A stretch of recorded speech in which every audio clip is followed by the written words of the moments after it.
Hello, everyone. I'm Jonathan Al-Khouri. Today is December 16th, 2024. This is the live daily briefing of the Israeli Citizen Spokesperson's Office. Start sending us your questions in the chat, and I'll answer that when I can at the end. Iran's proxies in Gaza, in Lebanon, and in Syria are being blunted. But Iran is trying to harm Israel's people wherever it can. This morning, an Iranian drone from Yemen was shot down west of Israel. Iran is also trying to murder Israel's people from Judea and Samaria, the West Bank. These crucial hills surrounding Jerusalem and tower over central Israel, including over Tel Aviv's skyscrapers and Israel's international airport. Enemies in Judea and Samaria can cut across Israel in just a few minutes. Multiple attacks have been launched from there this year, including suicide bombings. We know Iran has been sending major advanced weapons shipments to its proxies there. We know how many Iranian arms shipments have been intercepted, but we don't know how many Iranian arms shipments got through. Like on the other 7 fronts, Israel will not allow Iran to threaten its people. Front by front, Israel has dealt with Iran's threat.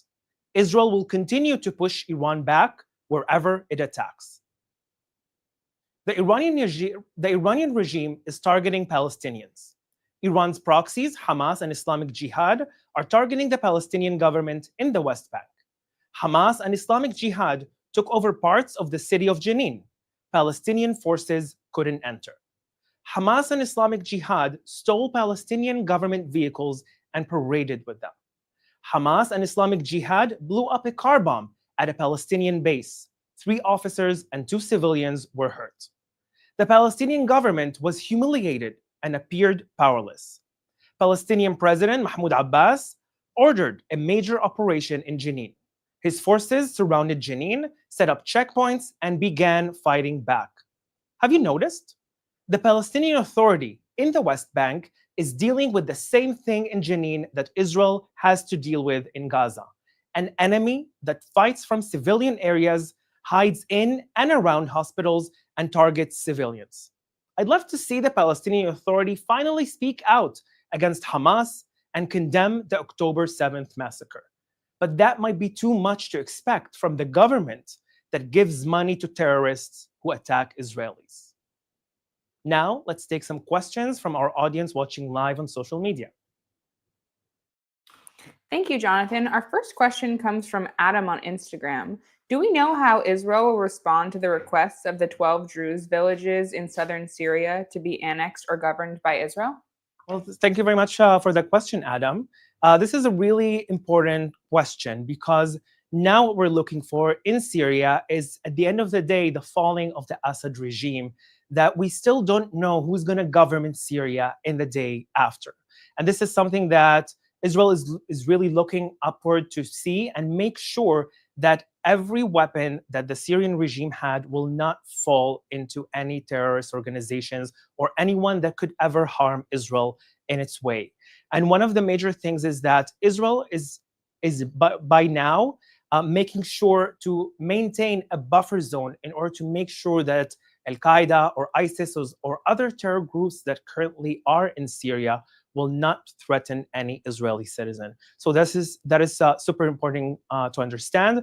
To my knowledge, there is no Israeli plan to annex any parts of Syria that is not already in control of any Israeli holdings. We need to make sure, as a global international community, that at the end of the day, the Druze in Syria are afraid of the day after, of terror groups that would attack them. Also, the Christians in Syria are afraid of the day after. Also, the Kurds in Syria and other minority groups that could be targeted by ISIS, by Al-Qaeda, by Jabhat al-Nusra, or by other organization groups that currently are in Syria. And we need to make sure, as an international community, that these communities are being protected for their own good, but also for humanity. Thank you. Iris in our Instagram stories asked, every day we see headlines that a hostage deal is closer than ever. Are you hearing anything that supports this assertion?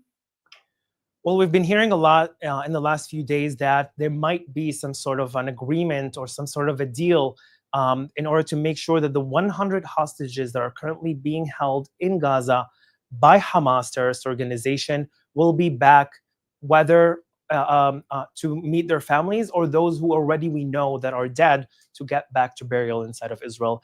I'm really hoping that we will see that day soon. We know that everything that happens surrounding in the last few months that Hamas have stayed alone in the arena, where Hezbollah has abandoned them, where the Assad regime that was also supportive and made sure to transfer weapons to Hezbollah throughout Syria from Iran has also collapsed. And this is something that puts a lot of pressure on Hamas. At the end of the day, we need to make sure that all of the hostages are back home and that Hamas can't rearm, regroup, and recontrol Gaza ever again in any future that we can see in our sight.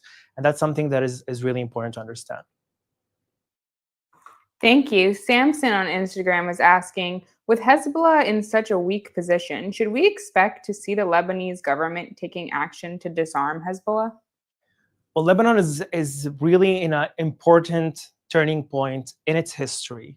For the first time in about 50 years, Lebanon is independent in a lot of ways. One thing, the Assad regime was controlling over Lebanese politics and Lebanese territories for many years, for the last 50 years. And this is something that cutting the chain of supply to Hezbollah from Iran through Syria could really affect that Hezbollah will not be able to regain back their powers and their weapons. And that's something that could really help and assist the Lebanese military to take over and control these territories and control the remaining supplies that Hezbollah still has. But this is something that is also important to notice, that in the end of the day, Hezbollah is in its weakest position for decades right now, and that was because of the intense Israeli operation against Hezbollah weapons and against Hezbollah military on the Israeli border. But it's important that the 1701 resolution that was agreed on right now in the ceasefire, at the end of the day, it's a peace paper.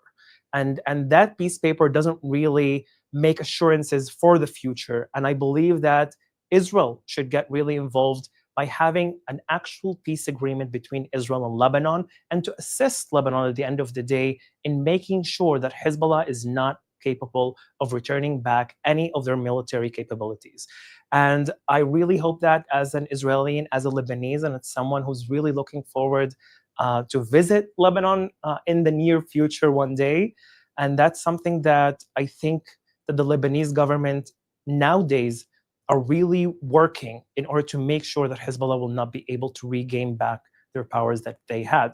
We can hear that from politicians. We can hear that from presidential nominees that are running for to become the president of Lebanon.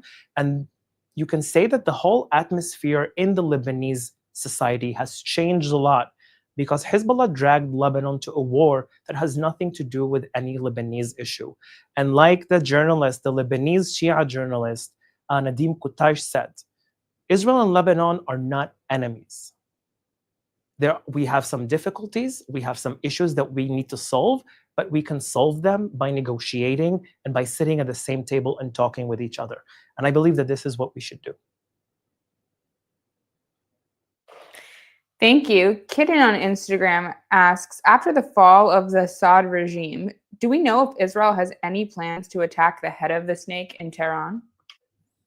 This is a really important question. At the end of the day, Iran is holding an ongoing front against of Israel in 8 fronts. We have the Hezbollah front that is now in its weakening position. We had the front in Syria that was held also by the Assad regime, and the chain of supplies has been cut. We have the front, like I mentioned earlier in the daily briefing, from the Judea and Samaria or the West Bank that are being targeting also Palestinian territories, but also targeting Israelis from that territory. We have the front that is still ongoing in Gaza by Hamas. They need to be also eliminated. We have the Houthis in Yemen that in the following couple of weeks have sent numerous times drones or missiles that they were intercepted before they crossed over towards Israel. At the end of the day, the head of the snake is the Islamic Republic of Iran. And I believe that Israel shouldn't stand alone in that battle. The international community, mainly the US, needs to join Israel in an effort to make sure that the Islamic Republic of Iran, that the Islamic regime in Iran can't control anymore or make or threaten any citizen all across of the globe, not just Israelis, also Americans and also other Iranians that are against the Islamic Republic of Iran's rule and regime. Like the Assad regime fell, I'm looking for the day that we also see the Iranian people liberated from the people that are responsible for their economic crisis and them not having a future that they can live and prosper as they are. So this is, in my opinion, something that needs to be a really wider international community thing and not just an Israeli thing. Thank you, Jonathan. This is our final question from Instagram. The UK Foreign Office has dropped its advice to not travel to Israel. Do you believe that Israel is now safe for tourists again? Israel has always been safe for tourists. As we've seen in the last year and a half, Israel was attacked by the Islamic Republic of Iran directly twice. We had the attacks from Gaza, we had the attacks from Hezbollah. I'm not undermining them for 1 second, but at the end of the day, Israel made sure to protect each and every one of its citizens and also each and everyone who visited Israel throughout this time of the year. And this is something that Israel is continue to have and maintain safety of its citizens and everyone who visits. I really recommend everyone that want to see in their own eyes the Israeli society and how, for example, now in Haifa, we have decorations for the upcoming Christmas celebrations. Also in Jerusalem, there are decorations that have been set up in the streets in order to celebrate my holiday, Christmas. And that's something that I believe a lot of people are not aware of, how the daily day life in Israel are actually and how they are, having their own thing. And I believe that this is one of the major things that people don't understand. That at the end of the day, Israel is as any other nation. Yes, we have a lot of enemies that want to eliminate us, but at the end of the day, we are united, we are free, and we are going to make sure to continue to be this beacon of light in the Middle East, this vibrant democracy that makes sure that its minorities are protected and are free to be who they are. And I really recommend everyone watching and haven't visited Israel yet, or your friends, come along and you can call me also, and we can travel Israeli cities all together. And I promise you, it will be fun. So thank you very much for everyone that tuned in. That's all we have time for, and we'll be back tomorrow at 3 p.m. Israel time and 8 a.m. East Coast time.